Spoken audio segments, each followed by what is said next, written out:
Hey guys, this is Savannah from earthandwater.co. Let's talk today about how to use a pendulum mostly to identify blocks, energy blocks, but it's going to cover a lot more. You can do a lot more with a pendulum than just that. But primarily the chakras are what we're going to be talking about because that's what I primarily focus on. So if you're here, you probably already know what a pendulum is, but for those few who don't, a pendulum is usually a crystal on the end of a string, but you can use any weighted object on a rope, string, anything like that. Something you can dangle. So what's really funny about this is that, okay, so I grew up in Alabama. I'm in the South, and I don't know if this is any other place because I've lived in the same 5-mile radius my entire life, so I can really only speak for this area. But we have a tradition where when someone's pregnant, they lay down on the floor and we take a thread, like a needle and thread, a piece of thread, and put their wedding ring, usually, or a ring or something like that, on the string and dangle it over their stomach. And if it goes one way, it's a girl. If it goes another way, it's a boy. What's funny is that no one can ever remember which direction is which. So I grew up watching my family do this and other people do this. And then I got older and started, learning about chakras and yoga and meditation and energy work. And then pendulums started popping up all over the place. And I was like, holy crap, look at that. This whole time we've been measuring everybody's chakras. Not that you can't absolutely ask a pendulum questions and have it answer yes or no or maybe, but the success and accuracy of doing this while dangling it over someone is up for debate. Because chakras and energy fields, and we all have these energy fields that could absolutely be interacting with the pendulum, which, would mess up your reading on a boy-girl level. We jumped feet first into that one, didn't we? Allow me to back up a little bit with the answering of the questions thing. I don't really have any concrete answers for you because we could go a lot of different ways with it. It depends on what you believe, right? For one, you could say that the pendulum is just an introspective tool, which I completely support. Whatever helps you make decisions and trust yourself and talk to your guides and find guidance and direction in your life, I'm totally behind that 100%.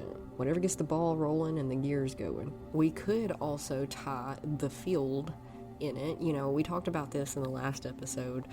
The fields of interconnection that quantum physics suggests is accurate.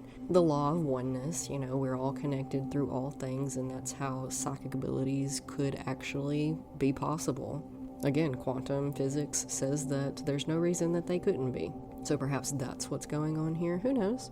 But if you wanted to use your pendulum in this way, all you would have to do is dangle it over, I would say a table would probably be your most accurate reading.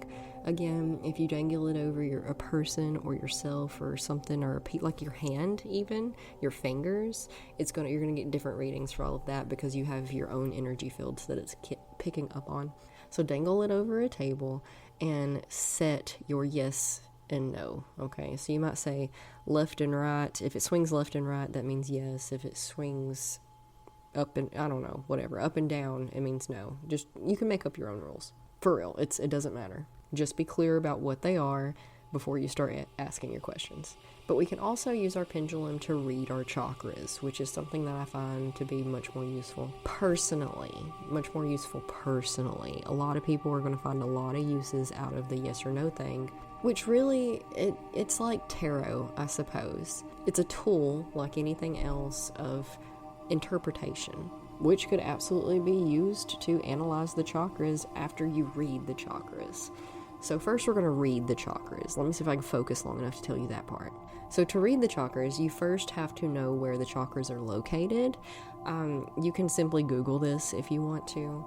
I do need to tell you here that I have a chakra course that if you want to, it's free, monetarily free. You do have to give me your email address. That's just if you want more like in-depth stuff and like what to do with this reading after you read it. But you can just for now Google a picture of the chakra locations if you don't know, and then start at the bottom with the root chakra. We do the root chakra first, and this is really best done by someone else because we get into the complications of how the reading that you get can change on an absolute dime with nothing more than a thought. So for the most accurate reading, you want to lay down. If you're the one having your chakras read, you want to lay down, have a partner, dangle it over your root chakra. You focus on breathing and relaxing and clearing your mind. Clearing your mind. I have tips around here somewhere on how to do that exactly if you really need to go more in depth into it. But for right now, we're just trying to relax and focus on our breathing and objectively, without expectations, see what our chakras have to say today. Because you know what? It might change tomorrow. This is only going to tell you exactly what your chakras are doing right now in this moment. You've heard of balancing your chakras, right? That's because they're always moving. You want them to be balanced, but they're always fluctuating, always up and down, always overcompensating for those that are lacking. So we're just looking for what our chakras are doing right now in this moment. So as an introspective tool to point us towards where we need to be focusing right now, where we need to put more energy into, where we need to kind of take a step back because that chakra's spinning like crazy. So you go through each chakra and write down, I emphasize writing it down because you're going to forget by the time you get to the 7th. Write down all of the details of each chakra and what they're doing right now in this moment. Are they spinning at all? Is it a circle? Is it a line? Is it going left and right or up and down or side to side, round and round? What is it doing? Is it spinning big? Is it spinning tight? Is it spinning counterclockwise or clockwise? Write down every single thing that you can think of in regards to this particular chakra and how the pendulum is acting to it at the moment. And from there, you just go cross-reference the chakra meanings and what each one governs and try to ask it what it means. It's an introspective tool. So get out your journal, go chakra by chakra. The root chakra was spinning obnoxiously. Actually, it's quite rare. Something more accurate would be the root chakra was spinning very tightly, which the root chakra governs safety, security, stability, money, everything that we need for our basic survival stuff. And most of us have problems there because we live in this world of scarcity and the mindset of lack culturally. But for you, it may mean something completely different, What is your root chakra doing right now? Cross-reference that with the meanings of the root chakra.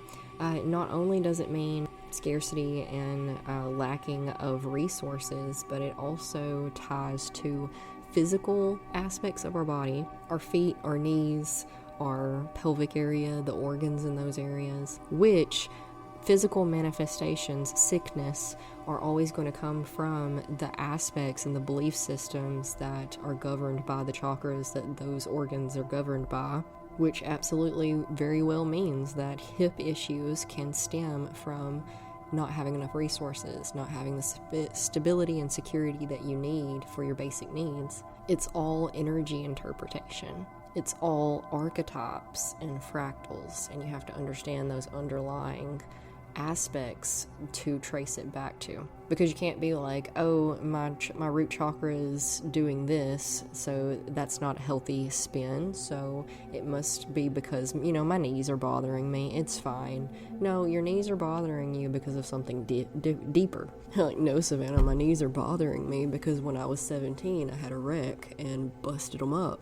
Well, yeah, but that injury occurred at that point in time in your life because of something else emotional that was going on and tied to those areas.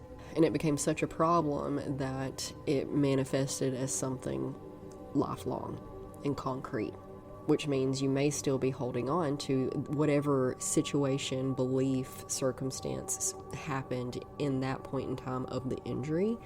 It's still bothering you now. So that's what you need to go back and look at and dissect and analyze and try to find the healing factor for. I have a chart around here somewhere that kind of lends towards what movement in your reading may possibly mean towards that direction of chakra. Okay, the chart is now on the accompanying blog post, which is linked down below. I don't know why it wasn't on there in the first place, but it is now, and that'll help you kind of cross-reference what you're finding with what it possibly could mean. But nothing can substitute writing it down and trying to analyze it yourself, okay? Nobody knows your story like you do. Nobody knows what's bothered you the way you do. Myself and whoever else you have to talk to and help bounce these things off with are here to help. We can offer some insight or some direction or advice, or maybe we can bounce these things off with you to help trigger some aha moments, essentially. I'm the type of person for sure that I have to bounce ideas off of people and bounce things off of people to understand it myself. And oftentimes it's so funny, I answer my own questions as the words come out of my mouth to tell other people about the situation. I don't even actually need their input or their advice or their opinion. I just literally need ears to hear my words come out of my mouth so that I myself can hear the answers to my questions and problems and issues as they come out of my mouth. But yeah, definitely utilize people if you can. I have energy consultations that help with this if you need me. They're quite affordable. You can catch details on those at the website if you're interested. But yeah, just go through each chakra, write down what each one's doing right now, look at your chart, cross-reference it, and see what that possibly could mean. Is anything being triggered, anything jumping up at you? Thoughts, our intuition, our guides, whatever you want to call it, they pop up thoughts for a reason to be worked through and healed. And then, tomorrow you're going to have different problems to work through and heal. And then the next day, it's an ongoing, never-ending process. But don't let that scare you, okay? Is it hard work? Kinda, but it's so worth it, okay? You can be anything that you want in this world if you can just get through your own blocks and your own what's holding you back. You can get out of your own way, essentially. Just be patient with yourself because, it's not that you put yourself in your own way. It's that society and culture and your ancestors and generational trauma and your caregivers and everything has put you in your own way through passing on their thoughts, belief systems, ideas, all of that. And this has been happening for thousands of years, so you have thousands of years worth of bad programming. Not that all of it's bad, but there's a lot of junk in there that we're just now starting to shave off and shed and let go of, and so we can come out the other end as beautiful butterflies of transformation and light and hope and love, for our own health and positivity, for the health and positivity of those we love and those around us, and for the world as a whole. We're here for as long as we are here, and in the meantime, if we're not working to progress ourselves and society, then what are we doing here? So yeah, have fun. Let me know if I can answer any questions or help in any way. Take a deep belly breath, relax your face and shoulders, and enjoy a few minutes of meditation music to just exist and be and sit with all that is, in patience and gratitude and contentment for where we're at, and trust and love for how we're going to be and where we're going to be in life moving forward, right? Because we can't watch a flower bloom and we cannot watch a tree grow, but then it happens too slowly, but then we look out 5 years later and our life is completely different, right? Nothing seems to change day by day, but everything changes over time. Because change is the only constant in life ever at all. And we can change by default, which often is problematic, or we can intentionally and mindfully choose the direction in which we change. Whew! Love you guys. Namaste. I will talk to you next week. I love you so much. Thank you for being here. Please help me out by sharing, liking, commenting, yada yada, whatever it is that you can do. If you got any goodness and value out of this at all. Together we can fix the world. Mwah.